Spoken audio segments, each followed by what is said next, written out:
Hi, everyone. I'm excited to have Lee Zlotoff as our guest on Solve for X. Lee Zlotoff is an award-winning writer, producer, and director of film and television with over 100 primetime credits to his name.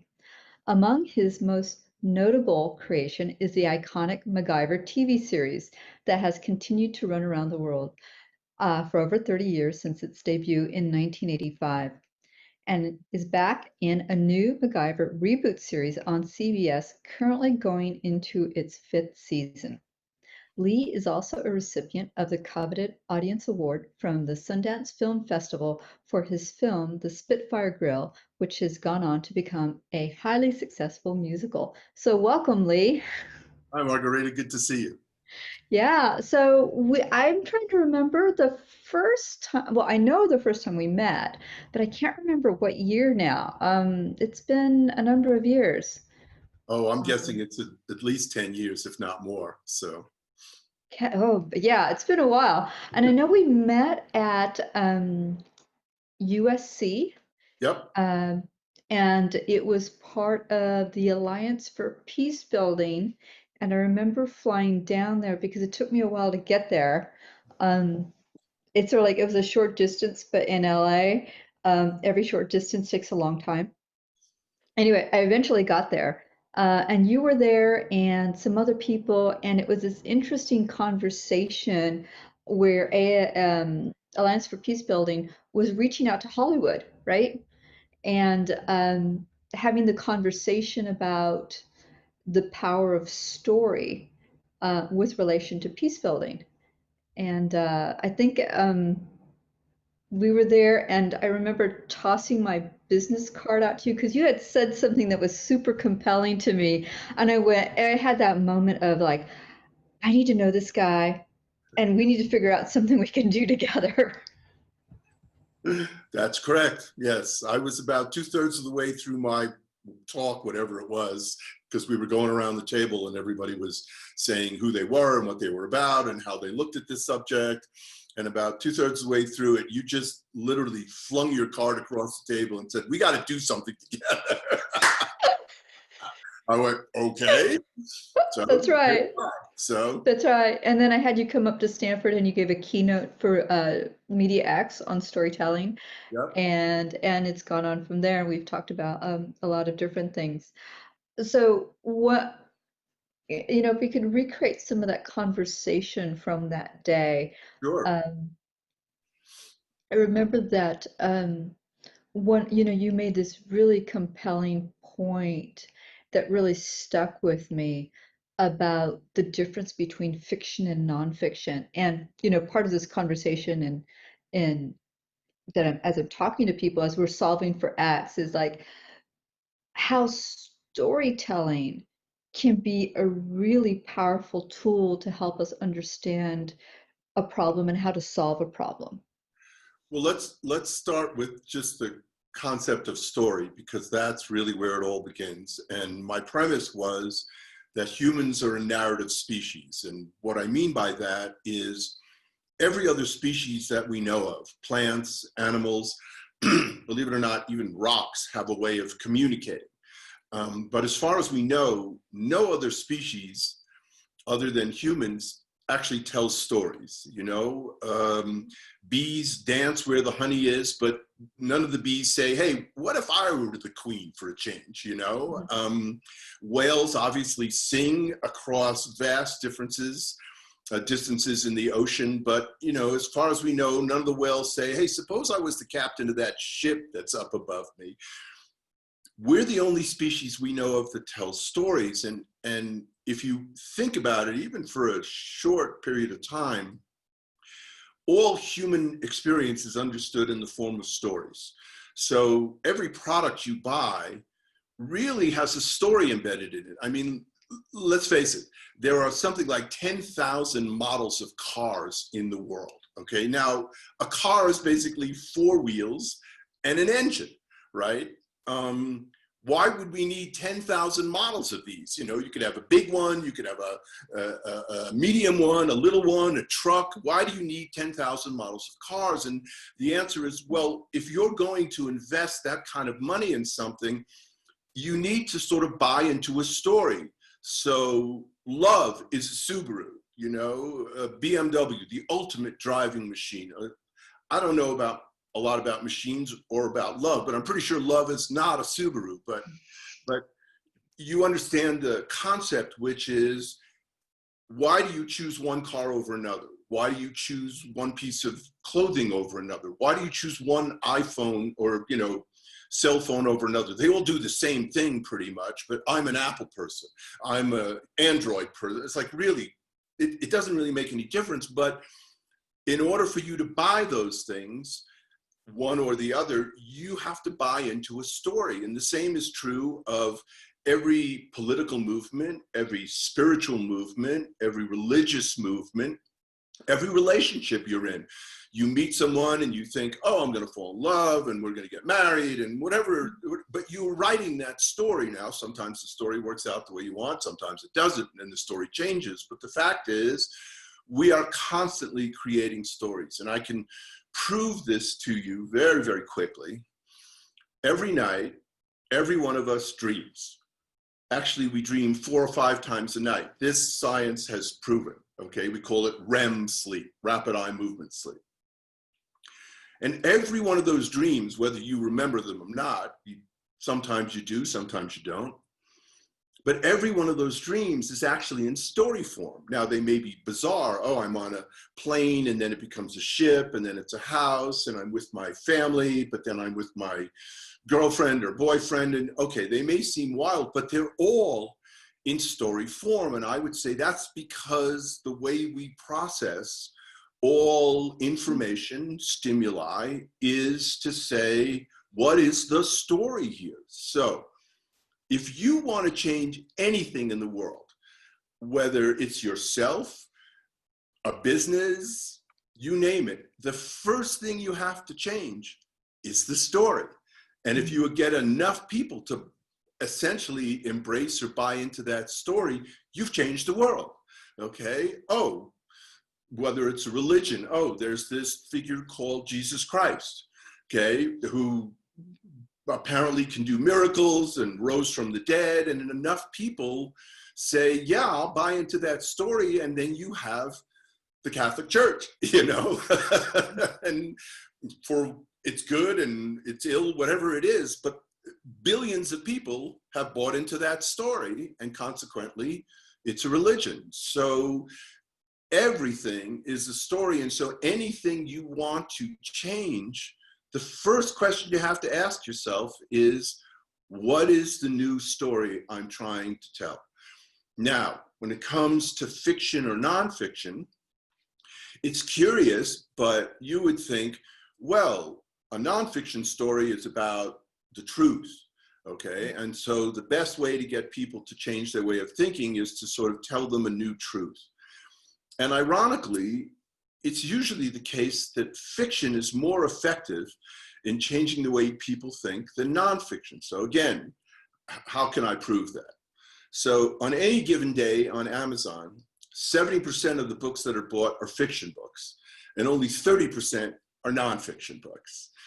And if you look at films, for instance, documentary films versus fiction films, so the same director, James Cameron, did a fiction version of the Titanic, and he also made a documentary about finding the Titanic.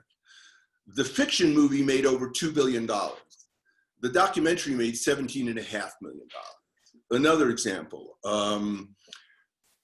it was a movie about climate change called The Day After Tomorrow.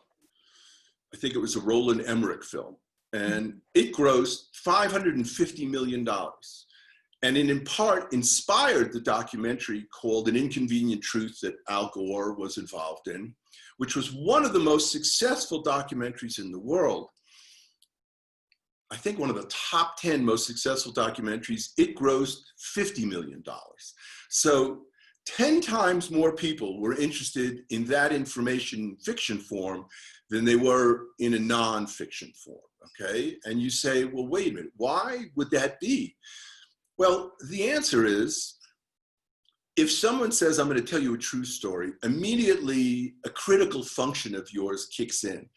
And you're listening to this story and say, does this coincide with the way I see the world, or doesn't it? Do I believe it? But if I say to you, once upon a time in a galaxy far, far away, and you go, great, I don't have to believe this. All I have to do is decide, am I enjoying it? Is it entertaining me? Okay, you could put the same information in each of those, narratives, so to speak, but the fiction one, you relax that critical function, okay? And in the nonfiction one, no, you gotta sort of now be measuring it. And then, of course, the danger is if you listen to a nonfiction or watch a nonfiction film or read a nonfiction book, you're asking yourself, okay, does this coincide with the way I see the world?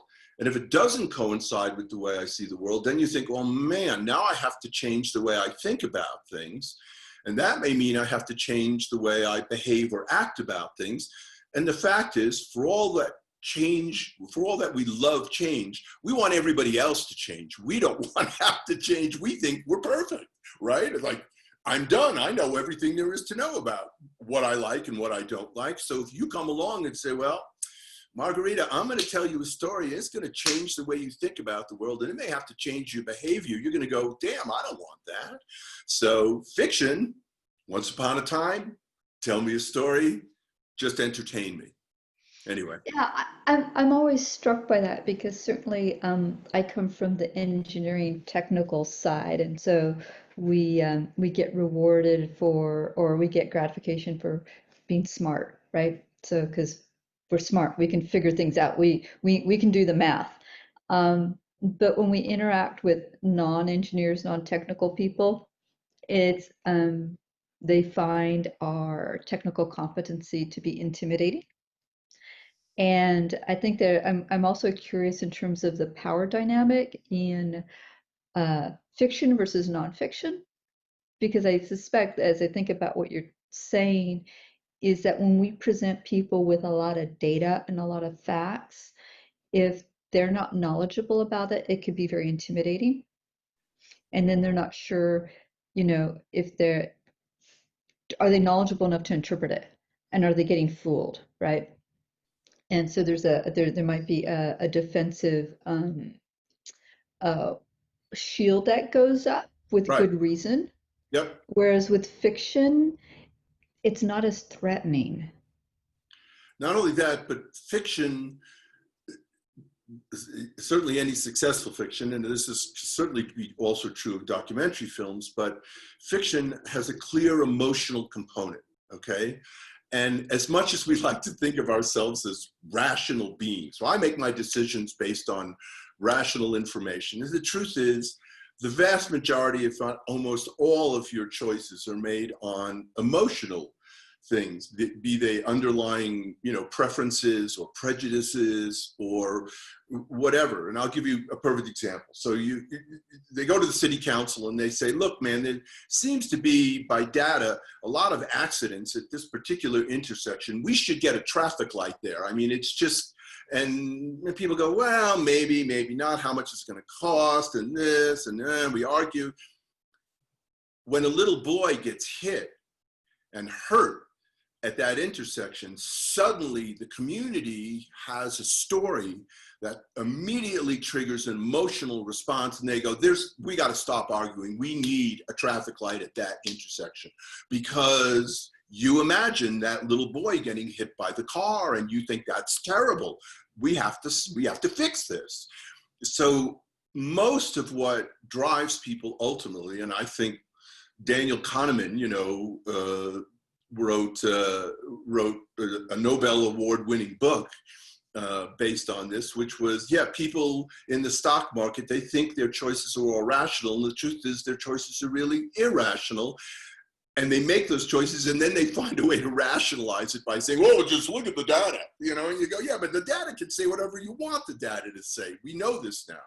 And experts, as you point out, experts can be just as intimidating as they are reassuring, because for every expert that says A, there's an expert that says, no, it's B, it's not A. So you go, oh no, now I got to decide which expert I want to believe.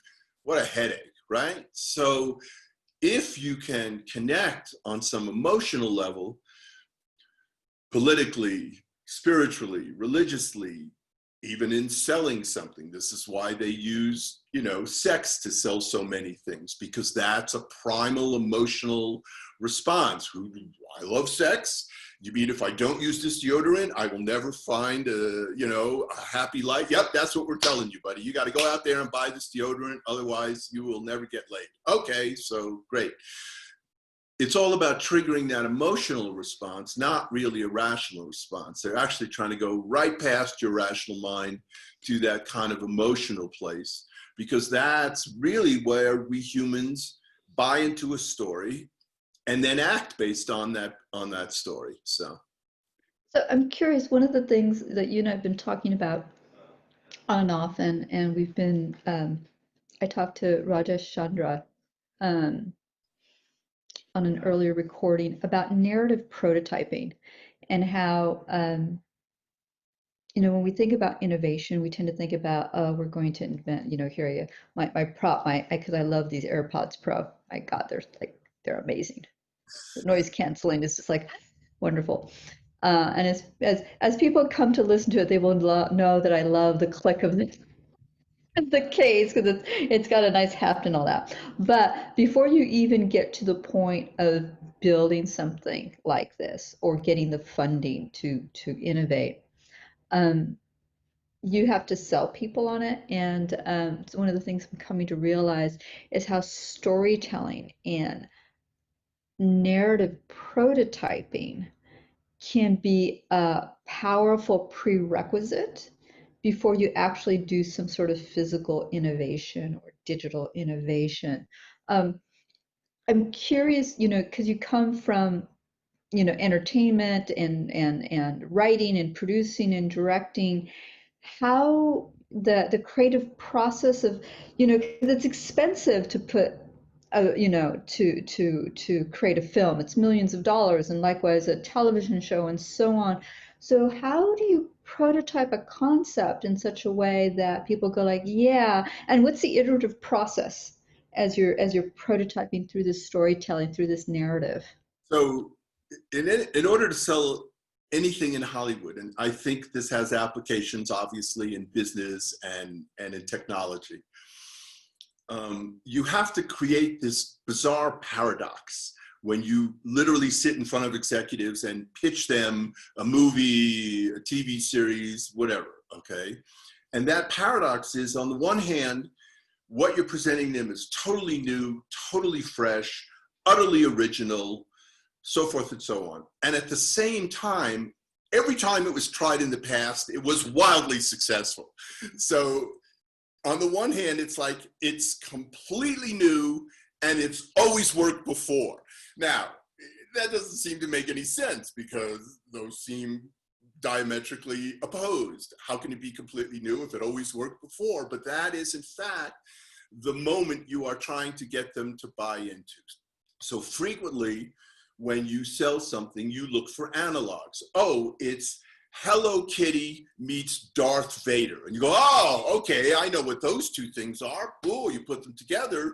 Now you have Hello Vader, And it's so you're always looking for those past things that in some way are similar to yours, but at the same time, yours is somehow new and different, and here's why.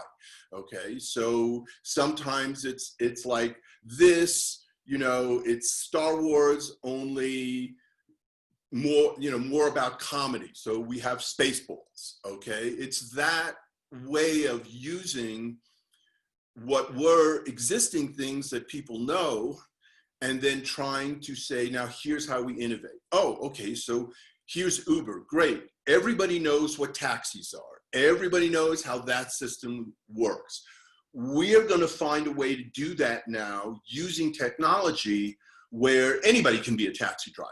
okay? And you don't have to stand there and wave and wait for a cab to show up. You can go to your phone and you can say, I want someone to come and pick me up right here. Is there someone willing to do that? And so you take the existing model and then you say, here's how we're going to innovate on that existing model. So it was harder, obviously, with something like, hey, we think everybody should have a computer. And it's like, well, why should everybody have a computer? Oh, well, look at all the cool things you can do. Well, you know, I have a way of doing all those things too. Yes, but now you can do all of those things in one place. Oh, and you can communicate more easily now. You don't have to pick up the phone. You don't have to send a fax. We have this other system. Oh, so there's a mail. Yes, you know what mail is. Of course, everybody knows what mail is. Well, now you don't have to have an envelope. You don't have to have a piece of paper. You don't have to have a stamp. All you have to do is buy this thing called a computer, okay? And you can now communicate with anybody around the world, and it's free. Well, it's not actually free because you have to pay for the internet service and you have to pay for the computer, but it eliminates the whole process of crafting a letter, putting it on a piece of paper, putting a stamp on it, putting it in an envelope, and then having to wait X amount of time for it to get wherever you want it to get. So if you're looking to innovate, you say, what is the existing situation or model, and how does this in some way turn it on its head or turn it upside down or offer something new? Hey, Yeah. Meat-based products have a cost for the environment. What if we could come up with something that tasted like meat but wasn't actually meat? You go, no, that's impossible. Right. Hence they went, great, let's call it the impossible food, you know? Right. They went right for the story, which was, you can't do that. It's like, okay, so let's call it impossible. So you will go, no, that you're gonna ask me to taste this and tell me it's possible? I told you right up front, it's impossible. So now you decide. So I have a question for you, because I know when I was in venture capital, it was definitely how you pitch. And when I worked working with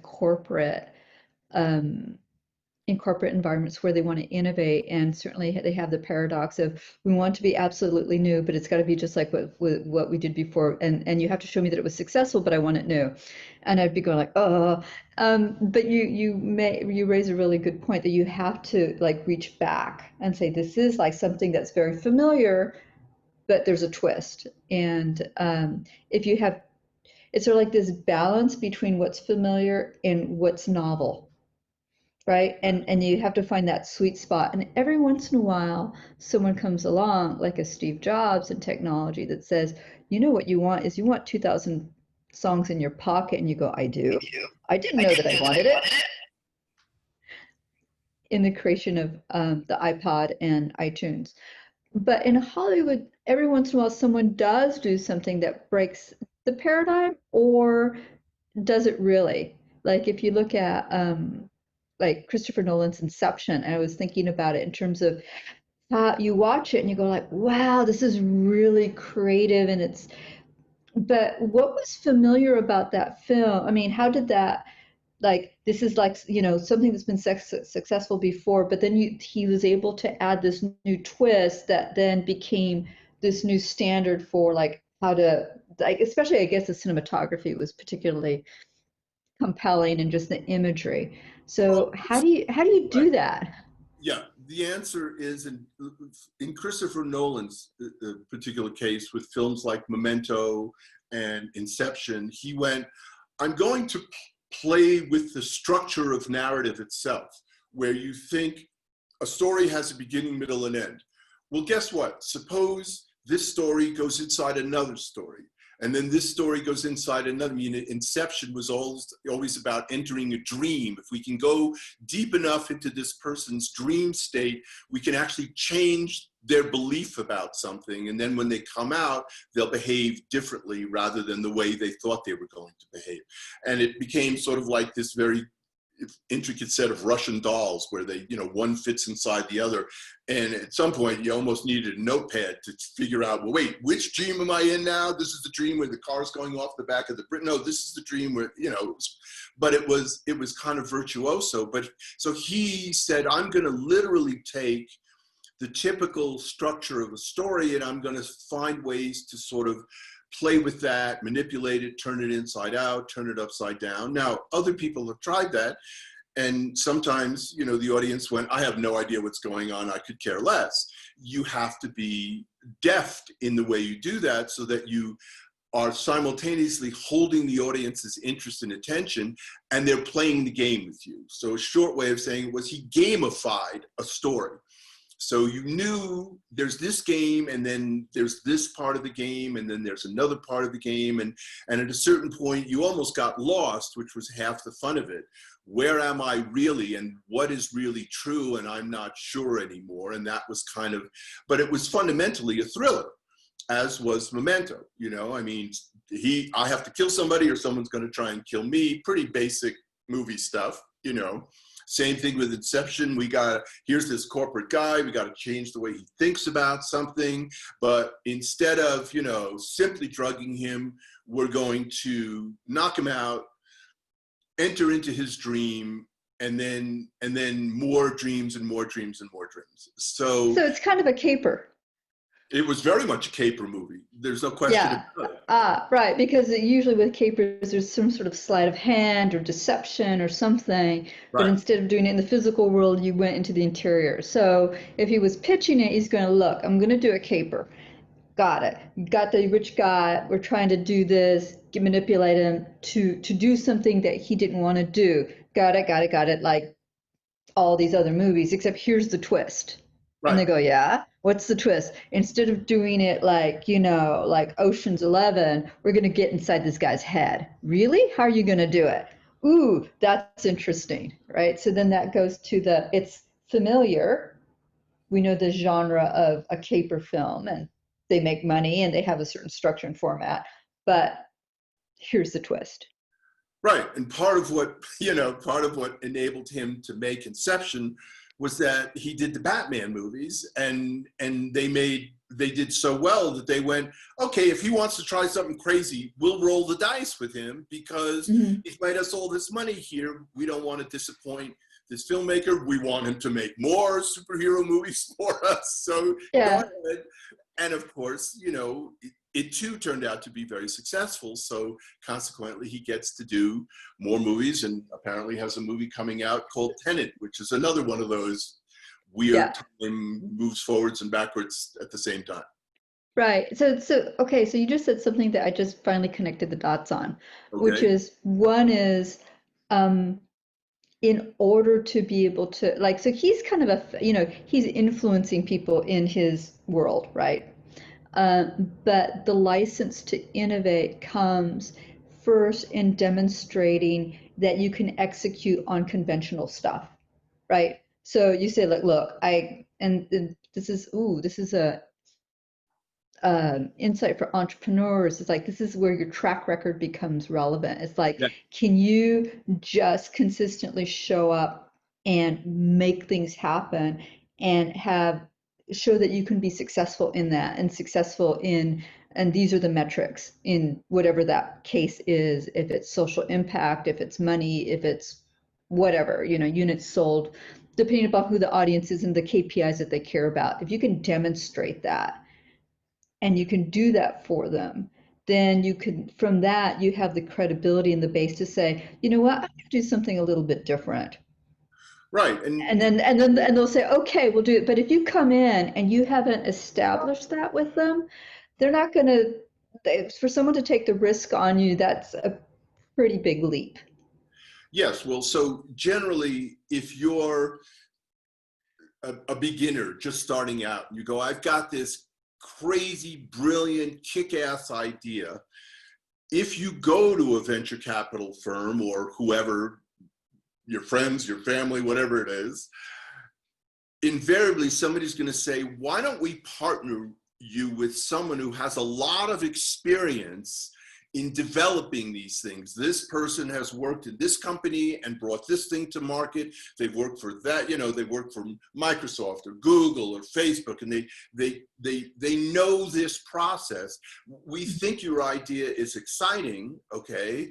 We don't know if it will work, obviously, because it hasn't been done, but you need to be with someone who has the experience of doing these things, because we're not gonna drop, you know, tens of millions or hundreds of millions of dollars onto someone who's never done it before. And that's true in Hollywood. You know, you could come to Hollywood with a brilliant idea for a movie or a TV series, and if you've never done anything before, they go, yeah, that's lovely, but who are really going to get to make this? And they'd rather work with somebody who's made things before and not do the original idea, because at the end of the day, we have to bank on somebody who has the experience doing this. Now, if you're willing to sell us your idea and give it to somebody else, you know, or work with a seasoned professional who has a track record, you know, then we'll entertain the idea. But just you and this idea, thank you very much, but no, we're not in the business of, you know, taking risks on people who have no experience. It's no different in the business world. It's interesting. So in the old Hollywood studio system, they used to take young talent and put them in movies where they would be with an ensemble cast. So these people who were, you know, you'd have the character actor who always played this type, and the female sidekick, and she was always the female sidekick, and they'd set up the young star, you know, whether she's female or male, but with all this reliable group of supporting actors, and say, okay, we're going to introduce them, and this is their first film, second film, third film, to make them a star. There was a process. Yep. In terms of context for creative work, you know, we just are in the process of completing the 6-month co-op that we created with 30 young people from Drexel, Georgetown, and Yale.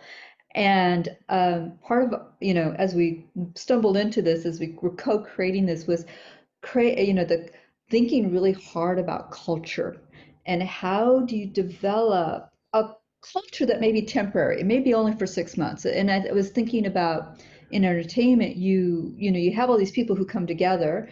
They may have worked together before, they may not, and they're together for 30 days, 60 days, 2 years, making something.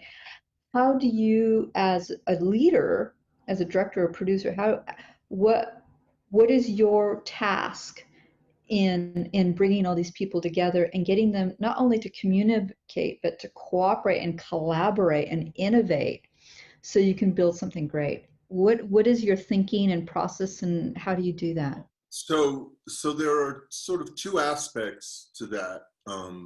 One is called leadership, and one is called management. Okay. Now, in leadership, if I'm the director of a movie, let's say, okay, my job is to articulate the vision of what I see this particular story being. How should it be photographed?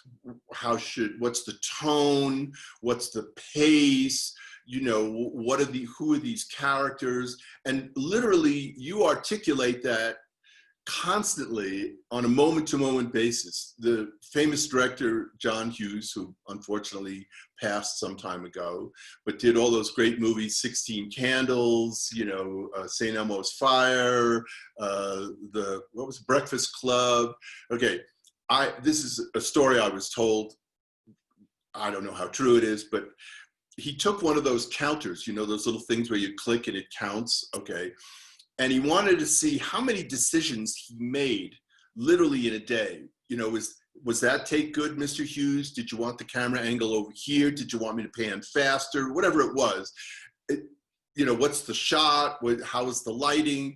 How many times in the course of a day was he asked to make a decision? By lunchtime, he had hit 1,000 on the counter and had to reset it. He went, I can't stop doing this. It's going to drive me crazy. So the answer is, your job as a leader is to be able to articulate that vision. constantly, relentlessly, every time someone says, yeah, but how are we going to do this or how are we going to do that? You go, well, you know, I got to think about that, but your job is to articulate that vision as a leader. As a manager, your job is to say, how do I get this particular group of people, who I may have chosen, by the way, how do I get them to work best together? And me personally, I sort of have an approach which is there's sort of two aspects to it. Aspect number one is I sit everybody down at the beginning and say, all my ideas are not good. All good ideas are not mine. My job as the director of this movie or producer or whatever it is to get your best genius to contribute to this, because the only way a movie succeeds is if the whole is somehow greater than the sum of the parts. I mean, literally, you're trying to manufacture magic. You can't manufacture magic. All you can do is sort of create the conditions for magic and allow for that to happen. But then everybody there says, oh, I'm not just a robot to do exactly what I'm told. I'm expected to somehow contribute. And I would say to somebody, listen, you could come to me with 10 ideas and I may reject all of them, but if the 11th idea is a winner, I'm really glad that I listened to the first 10 ideas. My job as the director is to say, yes, that belongs in this movie. No, it doesn't belong in this movie, literally to direct this effort. But that doesn't mean I know everything all the time.